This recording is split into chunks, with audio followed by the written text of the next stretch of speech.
변상욱의 기자수첩, 변상욱 대기자 나와 계십니다. 어서 오십시오. 예, 안녕하십니까. 예. 오늘은 경제 이야기를 잠깐 해보겠습니다. 예. 올해 우리나라의 국민소득이 1인당 국민소득입니다. 3만 달러에 육박하고 2024년에는 5만 달러를 달성할 것이다. 그 중간에 4만 달러는 한 21년쯤. 예. 언론들이 이렇게 보도하고 있습니다. 현대경제연구원이 내놓은 보고서를 이제 인용한 기사들인데, 그러나 이거는 신문 기사 제목이 그렇다는 거지 그냥 그런가 보다 받아들일 수는 좀 없는 문제입니다. 네, 실제로는 좀 달성하기 어려운 과제가 아니냐 뭐 이런 말씀이신 것 같은데, 현재 지금 국민소득이 얼마인가요? 3만 달러가 안 되잖아요. 그럼요. 2만 6,200 정도 가 있죠. 예. 자세히 살펴보면 현대경제연구원의 보고서의 제목부터가 문제입니다. 제목이 뭐라고 돼 있냐면 5만 달러 국가의 조건 이렇게 됐습니다. 그러니까 이거는 5만 달러가 언제쯤 된다는 전망 보고서가 아니라 예. 이런 조건들이 반드시 갖춰져야만 5만 달러에 이를 수 있다라고 하는 가능성과 조건에 대한 보고서입니다. 조건이 방점이 있는 거죠. 그렇죠. 예. 이 보고서의 정확한 표현은 이렇게 됩니다. 잘 들어보십시오. 2013년 현재로 국민소득은 26,205달러이다. 26,200입니다. 2015년에는 3만 달러 안팎을 기록할 것으로 추정된다. 3만 달러에 이를 수도 있고 살짝 못 안 될 이룰 수도 있고. 예. 현재 경제 잠재 성장률 수준인 3%대 중반이 계속 유지된다고 가정하면 2021년에 4만 달러를 지난다. 그리고 2024년에 5만 달러에 도달할 것으로 보입니다. 그러니까 결국 잠재 경제 성장률의 3% 중반, 지금 3.5% 잡거든요. 예. 3.5% 유지가 핵심인 거죠. 근데 그게 가능하냐? 이제 이런 배경 지식을 깔고 박근혜 대통령의 1월 6일자 기자회견 내용을 다시 한번 보겠습니다. 우리나라는 3년 후 2018년에 들어서서 1인당 국민소득 4만 달러를 바라보게 될 것이다. 예. 그럼 뭐 현대경제연구원은 2021년을 봤는데 왜 또 박근혜 대통령은 2018년을 얘기했습니까? 예, 그 3년 차이가 나죠. 현대경제연구원은 4만 달러에 이르는 게 2021년, 박근혜 대통령은 2018년. 왜 그러냐? 추정 조건이 다르기 때문에 그렇습니다. 예. 박근혜 대통령은 어떤 조건 하에서 이렇게 얘기를 하냐면 이렇게 돼 있습니다. 경제혁신 3개년 계획이 차질 없이 추진된다면, 그리고 3년 후에 우리나라 경제 잠재 성장률이 4% 수준으로 높아진다면 1인당 국민소득은 4만 달러 시대를 바라본다. 2018년에. 예. 간단히 얘기해서 현대경제연구원은 잠재 성장률이 3.5%도 간당간당하지만 그래도 그렇게라도 유지가 된다면 2021년에 4만 달러.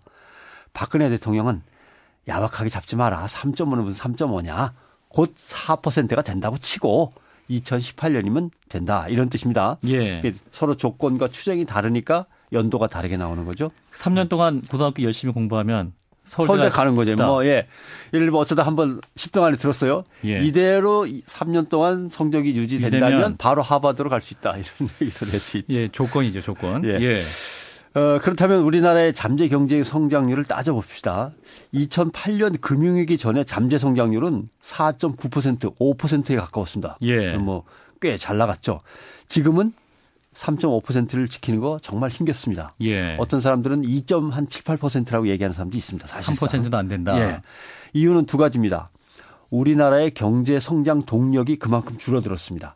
옛날에 대한민국 하면은 그래도 크게 생각했던 산업들이 무너지는 거죠. 예. 건설업, 예를 들면 뭐 중공업 이런 것들이 요새 어렵지 않습니까? 조선업도 어렵고요. 조선업, 예. 섬유 같은 것도 역시 어렵고요. 또 해외 의존형 경제입니다. 세계 경제 상황이 기침을 하면 바로 우리는 독감 걸리는 이런 시스템으로 자꾸 간단 말이죠. 예. 그러니까 우리 성장률이 자꾸 떨어지는 거죠. 이렇게 불안한 세계 경제 구조 속에서 3.5%를 계속 유지해 가는 거는 정말 어렵습니다. 예. 올해 3만 달러 근처에 이른다는 것도 그렇게 쉽지 않습니다. 우리나라 경제의 평균 성장률은 세계 평균에 못 미칩니다. 최근 10년간 우리나라가 세계 평균 성장률을 앞지른 거는 10년 동안 2년, 2번밖에 없어요. 10번 중에 2번밖에 없습니다. 예. 그러니까 박 대통령의 조건을 잘 읽어보면 경제혁신 3개년 계획이 잘 추진된다면 얼마나 좋을까. 그걸 기반으로 4% 성장률이 달성된다면 얼마나 좋을까. 그것만 잘 된다면 2018년에 4만 달러가 될 수도 있는데 이런 예. 얘기가 되겠습니다. 1인당 국민소득이 2만 달러에서 3만 달러까지 가는데 선진국이 얼마가 걸렸냐면 평균 한 9.6년 걸렸습니다. 약 10년 걸리네요. 네, 일본과 스웨덴은 좀 빨라서 뭐 환율 같은 것 때문에 운도 좋았습니다만 5년, 독일 4년. 우리는 2007년에 2만을 돌파했습니다. 그럼 3만 달러로 바로 가야 되는데 지금 7년 넘게 못 가고 있는 거죠. 예. 예. 그만큼 성장 동력이 떨어진 거죠.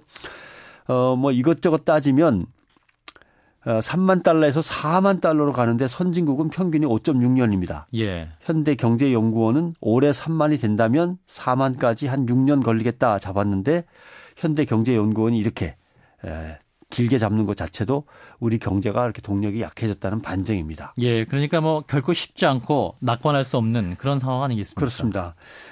예를 들면 IMF 환란 위기 때 1998년이죠. 예. 우리나라의 경제 성장률은 5.7%였는데 이게 마이너스 5.7%입니다. 마이너스 5.7%. 예, 뭐 플러스 5. 이런 게 생각도 못하고 마이너스 5.7. 그러니까 해외 경제가 나빠지면 우리는 경제 성장률 3.5% 유지가 아니라 아예 마이너스로 갈 수도 있는 겁니다. 예. 예.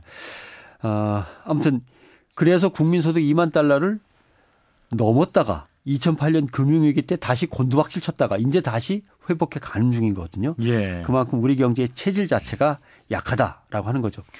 그러나 이것도 대통령도 현대경제연구원도 무리수를 둔 겁니다. 예. 우리나라 현재 잠재의 경제 성장률은 이미 3% 한참 밑으로 내려갔다는 전문가들도 많습니다.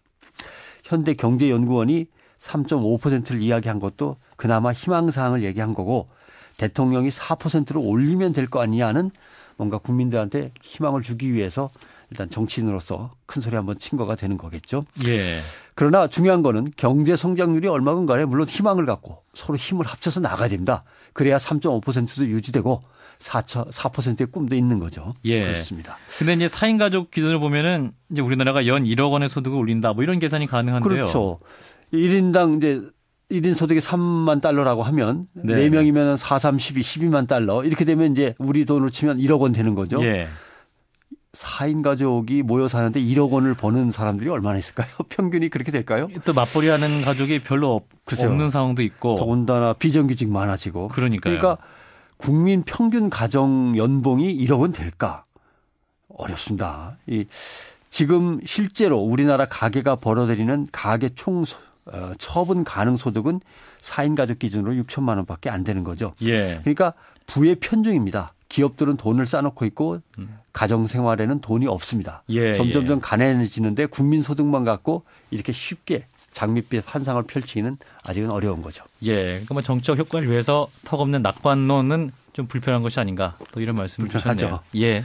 자, 말씀 여기까지 듣겠습니다. 변상욱 대기자였습니다. 고맙습니다.